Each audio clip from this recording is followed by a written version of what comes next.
ဒီတစ်ခါတော့ 3-in-1 fruit keychain လေးကိုထိုးပြပေးသွားပါမယ် 3-in-1 fruit keychain လေးထိုးဖို့အတွက်ပထမဆုံးအသီးလေးကိုရင်စထိုးပြပါမယ်အသီးလေးထိုးဖို့အတွက် magic ring လေးလုပ်ထားရပါမယ် magic ring နဲ့စထိုးမှာဖြစ်ပါတယ် magic ring နဲ့မှာတိုင်တို6တိုင်ထိုးပါမယ်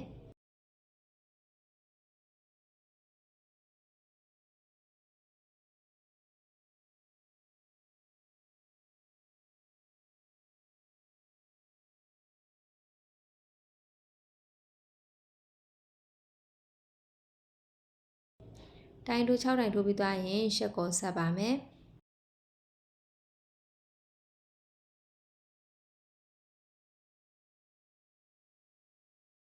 နောက်တစ်ဆင့်ဆက်ထိုးပါမယ်နောက်တစ်ဆင့်အတွက်တိုင်ပွား6တိုင်ထိုးရပါမယ်တိုင်ပွားဆိုတာကတော့တစ်ပေါက်မှာ2တိုင်ထိုးတာဖြစ်ပါတယ်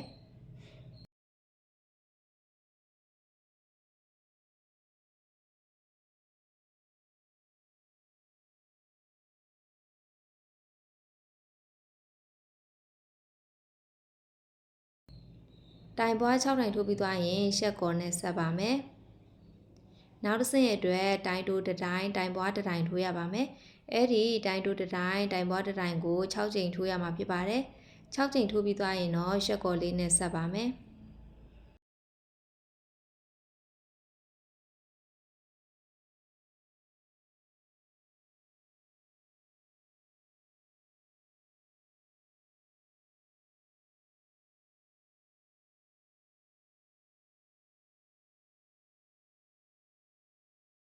နောက်တစ်ဆင့်အတွက်တိုင်တို1တိုင်တိုင်ပွား1တိုင်တိုင်တို1တိုင်ထိုးရပါမယ်အဲ့ဒါကို6ကြိမ်ထိုးရပါမယ်6ကြိမ်ထိုးပြီးသွားရင်တော့ရှက်ကော်နဲ့ဆက်ပါမယ်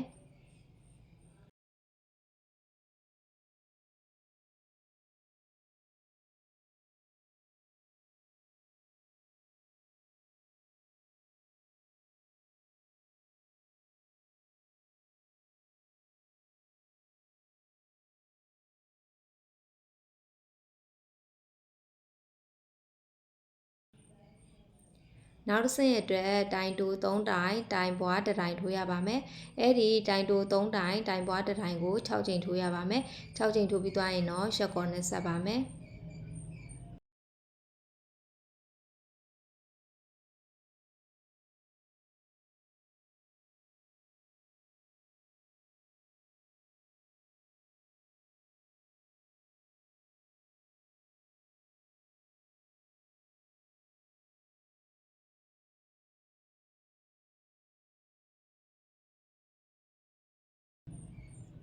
ဒီအဆင့်ပြီးသွားပြီဆိုရင်တော့တပတ်လည်လုံးမှာတိုင်တို30ပတ်လည်ရှိပါတယ်အဲ့ဒီတိုင်တို30ပတ်လည်ကိုနောက်တစ်ဆင့်မှာပြန်ထိုးသွားပါမယ်အဲ့ဒီအတိုင်းပဲတစ်ပေါက်တစ်တိုင်စီနဲ့တိုင်တို30ရအောင်ထိုးသွားပါမယ်အဲ့ဒီတိုင်တို30ကိုအဆင့်6ကနေပြီးတော့9အထိထိုးသွားမှာဖြစ်ပါတယ်4ဆင့်ထိုးရပါမယ်အဆင့်6 9 8 9 4ဆင့်ကိုတိုင်တို30စီနဲ့ထိုးသွားမှာဖြစ်ပါတယ်အဆင့်9ထိပြီးသွားပြီဆိုလို့ရှိရင်တော့နောက်တစ်ဆင့်အဆင့်10အတွက်ကတော့တိုင်ရောလေးတွေနဲ့ထိုးရမှာဖြစ်ပါတယ်တိုင်တို3တိုင်တိုင်ရော1တိုင်တိုင်ရောဆိုတာကတော့2တိုင်ကို1တိုင်ပဲဖြစ်အောင်ပြန်လုပ်တာဖြစ်ပါတယ်အဲ့ဒီတိုင်တို3တိုင်တိုင်ရော1တိုင်ကို6ကြိမ်ထိုးရပါမယ်6ကြိမ်ထိုးပြီးသွားရင်တော့ပုံမှန်တိုင်းပဲရှက်ကော်နဲ့ဆက်ပါမယ်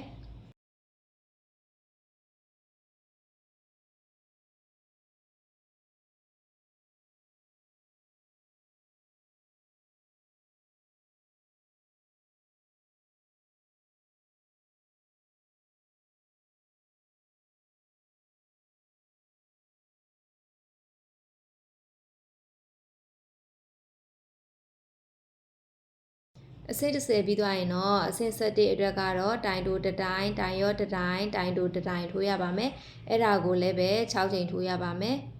6ကြိမ်ထိုးပြီးသွားရင်တော့ရှက်ကော်နဲ့ဆက်ပါမယ်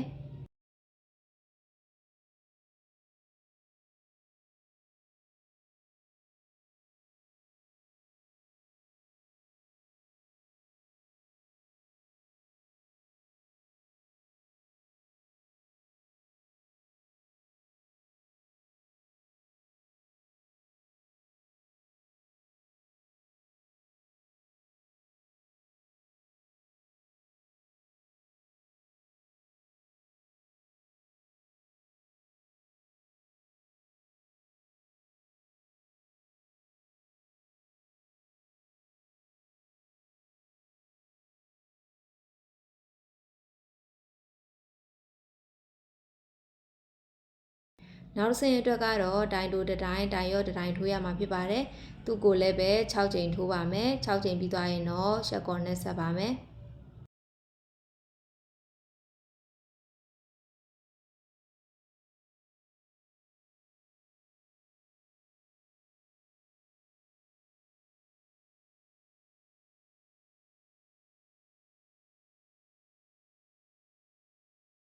ဒီအဆင့်ထိပြီးသွားပြီဆိုရင်တော့ဒီအသီးလေးတွေကိုဆီလီကွန်လေးထည့်ပါမယ်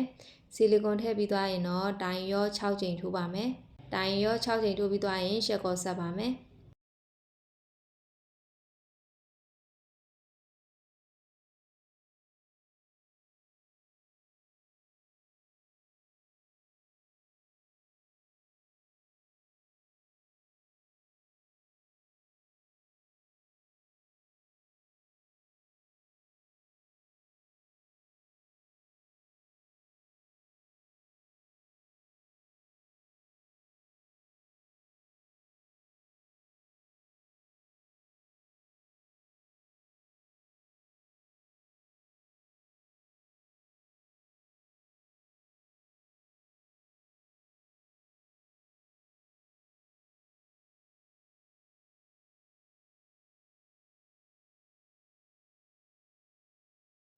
ဒီအဆင့်ထိပြီးသွားရင်တော့ခြေစလေးကိုရှည်ရှည်လေးဖြတ်ပြီးတော့ဒီအသီးလေးကိုclose လုပ်လိုက်မယ်ပေါ့နော်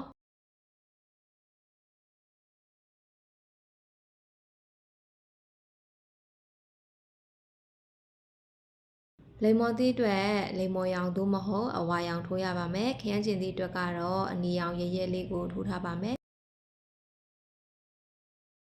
blueberry အတွက်ကတော့သူစားကနေပြီးပြအယောင်ရည်ရင်လေးကိုထိုးထားပါတယ် blueberry ထိုးဖို့အတွက်ဆိုလို့ရှိရင်တော့အဆင့်73အထိထိုးပြီးသွားလို့ရှိရင် close မလုပ်ဘဲနဲ့အဆင့်14ကိုဆက်ထိုးရပါမယ်အဆင့်73မှာ6တိုင်စာရှိရပေါ့နော်အဲ့ဒီ6တိုင်ရဲ့ FAO ပေါ့နော်အဲ့ဒီရှေ့တစ်ချမ်း FAO မှာထိုးသွားရမှာဖြစ်ပါတယ်ဘယ်လိုမျိုးထိုးရမလဲဆိုလို့ရှိရင်ဖုန်မီတစ်ချက်ထိုးမယ်ပထမဆုံးတစ်ပေါက်ရဲ့FAO မှာတိုင်လက်3ခါထိုးမယ်တစ်ပေါက်ထဲမှာเนาะတိုင်လက်3ခါထိုးမယ်တိုင်လက်3ခါထိုးပြီးသွားရင်ဖုန်မီတစ်ချက်ထိုးမယ်ဖုန်မီတစ်ချက်ထိုးပြီးသွားရင်သူ့ရဲ့နဘေးက FAO မှာရှက်ကော်ဆက်လိုက်မယ်ရှက်ကော်ထိုးမယ်ပေါ့เนาะသူ့ရဲ့နဘေးက FAO မှာရှက်ကော်ထိုးမယ်ရှက်ကော်ထိုးပြီးသွားလို့ရှိရင်ဖုန်မီတစ်ချက်ထိုးမယ်ထိုးပြီးသွားရင်အဲ့ဒီအပေါက်မှာပဲတိုင်လက်3ခါထိုးမယ်တိုင်လက်3ခါထိုးပြီးသွားရင်သူ့ရဲ့နဘေးကအပေါက်မှာရှက်ကော်ပြန်ထိုးမယ်ဒီအတိုင်းပဲ6ခါရအောင်ထိုးသွားပါမယ်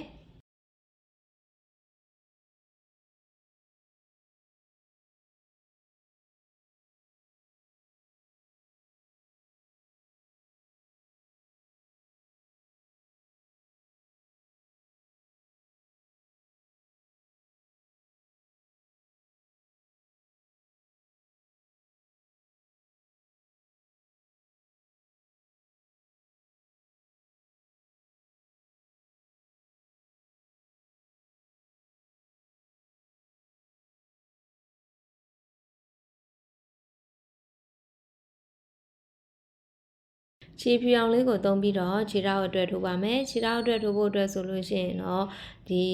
magic ring နဲ့မှာပဲစထိုးရမှာဖြစ်ပါတယ်အဲ့ဒီ magic ring နဲ့မှာတိုင်တို6တိုင်ထိုးပါမယ်တိုင်တို6တိုင်ထိုးပြီးသွားရင်ရှက်ကော်နဲ့ဆက်မယ်ဒါဆိုရင်တစ်ဆင့်ပြီးသွားပြီနောက်တစ်ဆင့်အတွက်ဆိုလို့ရှိရင်လည်းအဲ့ဒီတိုင်တို6တိုင်ပေါ်မှာတစ်ပေါက်တစ်တိုင်စီနဲ့တိုင်တို6တိုင်ရအောင်ပြန်ထိုးသွားမယ်တိုင်တို6တိုင်ရသွားပြီဆိုရင်ရှက်ကော်ဆက်မယ်ချက်ကောဆက်ပြီးသွားရင်နောက်တစ်ဆင့်ဆက်ထိုးမယ်နောက်တစ်ဆင့်အတွက်ကလည်းတိုင်တို6တိုင်ပဲဒါဆိုလို့ရှိရင်ဒီခြေချောင်းလေးအတွက်ကတော့တိုင်တို6တိုင်စီနဲ့3ဆင့်ရှိပါမယ်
လက်အတွက်ကတော့ magic ring နဲ့မှာတိုင်တို9တိုင်ထိုးပါမယ်တိုင်တို9တိုင်ထိုးပြီးသွားရင်ရှက်ကော်နဲ့ဆက်မယ်ရှက်ကော်နဲ့ဆက်ပြီးသွားတဲ့အခါဖမီလေးတွေကို25ချက်သို့မဟုတ်28ချက်လောက်ရအောင်ထိုးသွားလိုက်ပါနော်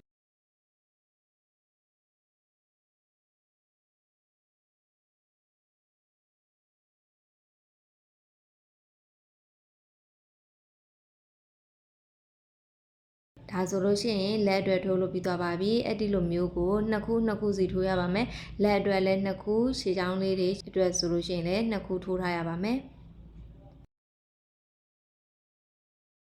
ဆက်ပြီးတော့ရိုးရံအညာနဲ့အရွက်အတွက်ထိုးပြပေးပါမယ်ရိုးရံအညာအတွက်ကတော့ဖုံမီ9ကထိုးမယ်ဖုံမီ9ကထိုးပြီးသွားရင်ပထမဖုံမီကိုကြော်မယ်ကြံတဲ့ဖုံမီ4နေရာမှာရှက်ခေါ်4ကလောက်ပါမယ်ရှက်ခေါ်4ကလောက်ပြီးသွားရင်တော့ခြီစားဖြတ်ထားပါမယ်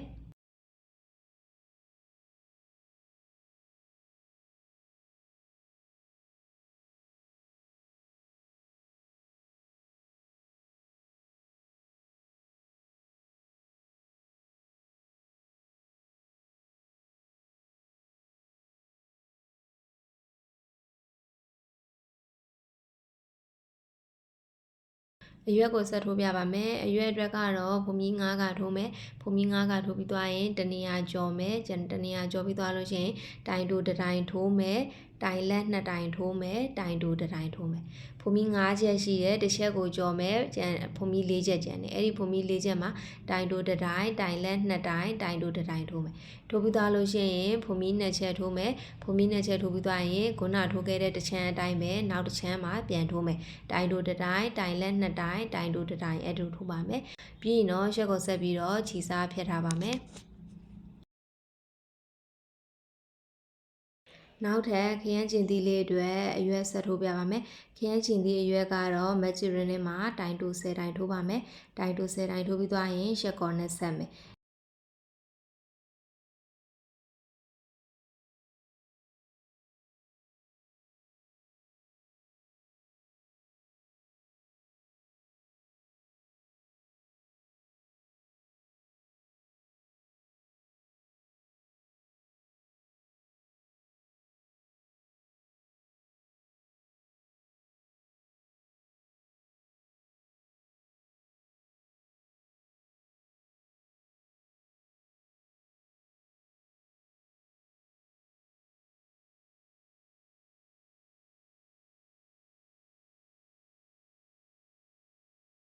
နောက်တစ်ဆင့်ဆက်ထိုးမယ်နောက်တစ်ဆင့်အတွက်ကတော့ဖုံမီ4ချက်ထိုးမယ်တစ်ချက်ကိုကြော်မယ်3ချက်ကျန်တယ်အဲ့ဒီ3ချက်မှာတိုင်တိုတတိုင်တိုင်လက်တတိုင်တိုင်ရှည်တတိုင်ထိုးမယ်ထိုးပြီးသွားရင်တော့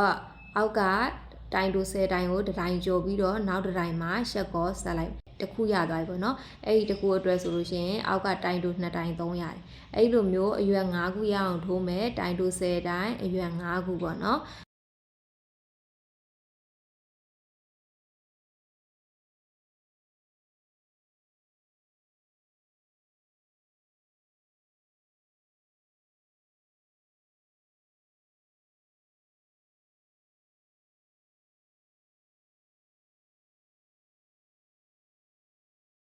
အသီးသုံးမျိုးအတွက်လိုအပ်တာတွေကိုထိုးပြပေးပြီးသွားပါပြီ။ကျန်တာတွေကိုဘယ်လိုမျိုးဆက်လုပ်ရမလဲဆိုတာကတော့ဂျူရိုရီထဲမှာအစဉ်စဉ်လုပ်ပြပေးသွားပါမယ်။ဒီဂျူရိုရီတွေကိုဆက်ကြည့်ပြီးတော့အစဉ်စဉ်လုပ်သွားပါနော်။အခုလိုမျိုးကြည့်ကြရပေးသူအားလုံးကိုကျေးဇူးတင်ပါတယ်ရှင်။သူစားရဲ့ TikTok account နဲ့ YouTube channel လေးကိုလည်း follow and subscribe လေးလုပ်ခဲ့ပေးကြပါအောင်နော်။နောက်ဗီဒီယိုလေးမှာပြန်လည်တွေ့ဆုံကြပါမယ်။အားလုံးကိုပဲကျေးဇူးတင်ပါတယ်ရှင်။